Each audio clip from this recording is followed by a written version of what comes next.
When you ask anything from Imam Musa Kazim alayhi salam, who is Babul Hawaij, he makes sure that all your wishes are fulfilled. And and after your wishes is like fulfilled, you can do a small nazar and listen to his mozza.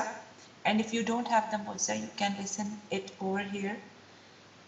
इमाम मूसा काज़िम अलैहिस्सलाम बाबुल हवाइज हैं और जितनी भी जो भी हाजत है अगर उनकी मन्नत मान ले और जब वो मन्नत पूरी हो जाए तो फिर उनकी नज़र करें और उस मुज्जे को सुने। मुज्जा हज़रत इमाम मूसा काज़िम अलैहिस्सलाम। शहर तारकान में एक मछेरा अली इब्न साले तारकानी रहता था।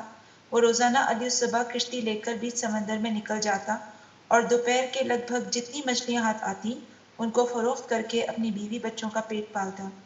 एक रात जब बिस्तर पर वो लेटा तो ऐसा सोया कि वक्त मुकर्रर पर ना उठ सका। बीवी ने जगाया तब जाकर उठा, लेकिन नींद उसकी आंखों में चढ़ी हुई थी और वो ऊँघ रहा था। बहरहाल किश्ती लेकर निकल पड़ा। किश्ती के चप्पू भी हाथ में संभल नहीं रहे थे। इसी नींद के झोंके में वो खराटे लेने लगा। किश्ती हवा के रुख पर बहती बहती उस जगह पहुंच गई जहाँ समंदर में भंवर था। किश्ती भंवर में फंस कर चक्कर खाने लगी और इसके झटकों से वो जाग उठा। किश्ती के भंवर में फंसा देख कर बहुत घबराया और चप्पुओं की मदद से किश्ती को निकालने की कोशिश करने लगा, मगर किश्ती इस कदर तेजी से घूम रही थी कि अल अमान। इसी कोशिश में चप्पू भी उसी के हाथ से समंदर में जा गिरे। देखते देखते भंवर के जोर से कश्ती के दो टुकड़े हो गए और साले तारकानी भी समंदर में हाथ पांव मारने लगा। खुदा की कुदरत की मदद से किश्ती का तख्ता बहता हुआ उसके हाथ आ गया और वो उसके ऊपर बैठ गया। तख्ता मौजों के रहमो करम पर बहता चला जा रहा था। दूर दूर तक किश्ती के आसार दूर दूर तक खुश्की के आसार ना थे। 3 दिन 3 रातें इसी तख्ते पर गुजर गईं। तारकान नी भूख और प्यास से लबेदम हो गया और नीम बेहोशी के आलम में सोचने लगा कि शायद मेरा वक्त आखिर आ पहुंचा, और दिल में कहा, ए इमाम मूसा काज़िम अलैहिस्सलाम, आप तो बाबुल हवाइज हैं, आप तो बिगड़ी के बनाने वाले हैं और हाजतमंदों की दिली हाजत कबूल करने वाले हैं। आप ही मेरी इमदाद को पहुंचे। कभी सोचता कि समंदर में खुद को गिरा दूं ताकि इस जिंदगी नातमाम का खात्मा हो जाए। अलगरज के तारकानी नकाहत की वजह से बेहोश हो गया। थोड़ी देर बाद अचानक इसके तख्ते को जबरदस्त झटका लगा और तख्ता खुश्की के टुकड़े पर जा लगा। अल्लाहुम्मा सल्ली अला मोहम्मद व आले मोहम्मद वअज्जिल फरजहुम। तारकानी की आंख जब झटके की वजह से खुली तो खुद को खुश्की पर पाया और इधर उधर नजर दौड़ाई तो देखा कि हर तरफ तरह तरह के फलों के दरख्त मौजूद हैं और चार तरफ नहरें रवा दवा हैं। उसने दरख्त पर चढ़कर फल वगैरह खाए और नहर के पानी से सैराब हुआ और वजू करके 2 रकात नमाज शुक्राना अदा किया और इसी दरख्त के नीचे पढ़कर सो गया। इसी असना में एक खौफनाक आवाज पैदा हुई जिसकी वजह से वो बेदार हो गया। देखा तो 2 घोड़े आपस में लड़ रहे हैं।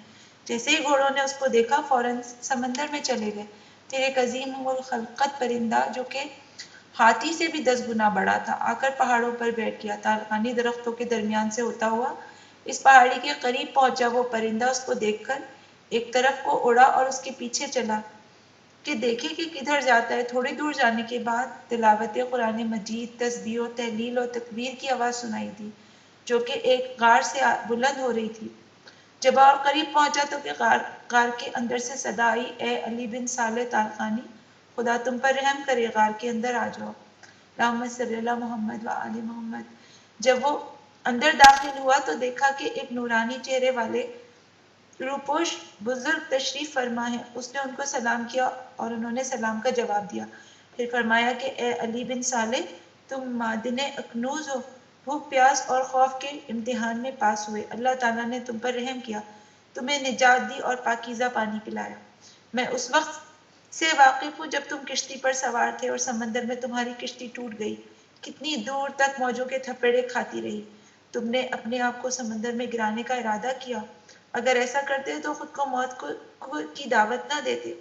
तुमने बड़ी मुसीबत उठाई, मैं उस वक्त को भी जानता हूँ जब तुमने निजात पाई और दो खूबसूरत चीजें देखी। तारकानी ने जब उस शख्स की बातें सुनी तो उनसे दरियाफ्त किया कि मैं आपको अल्लाह की कसम और मोहम्मद मुस्तफ़ा सल्लल्लाहु अलैहि वसल्लम और आइम्मा ताहिरीन अलैहिस्सलाम का वास्ता देकर पूछता हूँ کہ آپ کون ہیں اور آپ کا اس میں گرامی کیا ہے، اور آپ کو میرے حالات کس نے بتائے؟ آپ نے فرمایا اے علی بن صالح تالقانی، میں زمین پر اللہ کی حجت ہوں اور میرا نام موسیٰ ابن جعفر ہے۔ اللہم صلی اللہ محمد وآل محمد وجل فرمایا۔ پھر آپ نے فرمایا کہ تم بھوکے ہو۔ میں نے عرض کیا بے شک یہ سن کر آپ نے اپنے لبوں کو حرکت دی اور ایک دسترخوان رومال سے ڈھکا ہوا حاضر ہو گیا۔ انہوں نے دسترخوان سے رومال اٹھائے اور فرمایا اللہ تعالیٰ نے جو رزق دیا ہے آؤ اور اسے کھاؤ۔ میں نے کھانا کھایا اور ایسا پاکیزہ کھانا جو کبھی نہ کھایا تھا، پھر مجھے پانی پلایا، ایسا لذیذ پانی اور میٹھا پانی جو میں نے کبھی نہ پیا تھا۔ پھر انہوں نے 2 رکعت نماز پڑھی اور مجھ سے فرمایا کہ اے علی تم گھر جانا چاہتے ہو؟ میں نے عرض کیا جی ہاں۔ پھر انہوں نے دعا کے لیے ہاتھ اٹھایا، ناگہاں بادل کے ٹکڑے آنے لگے اور غار کے دروازے کو گھیر لیا۔ جب بادل ان کے سامنے آیا تو اس نے بحکم خدا سلام کیا، اے اللہ کے ولی اور اس کی محبت آپ پر سلام ہو۔ انہوں نے جواب سلام دیا، پھر بادل کے ٹکڑے سے پوچھا کہاں کا ارادہ ہے اور کس زمین کے لیے تم بھیجے گئے ہو؟ اس نے زمین کا نام لیا اور چلا گیا، اور پھر ابر کا ایک اور ٹکڑا سامنے آیا اور آ کر سلام کیا۔ انہوں نے جواب دیا، پوچھا کہاں جانے کے لیے آئے ہیں؟ کہا تالقان جانے کا حکم دیا گیا ہے۔ فرمایا اے خدائے وحدہ لا شریک کا اطاعت گزار ابر، جس طرح اللہ تعالیٰ کی ودیعت کردہ چیزیں اٹھا کر لے جا رہا ہے، اس طرح اس بندہ مومن کو لے جا۔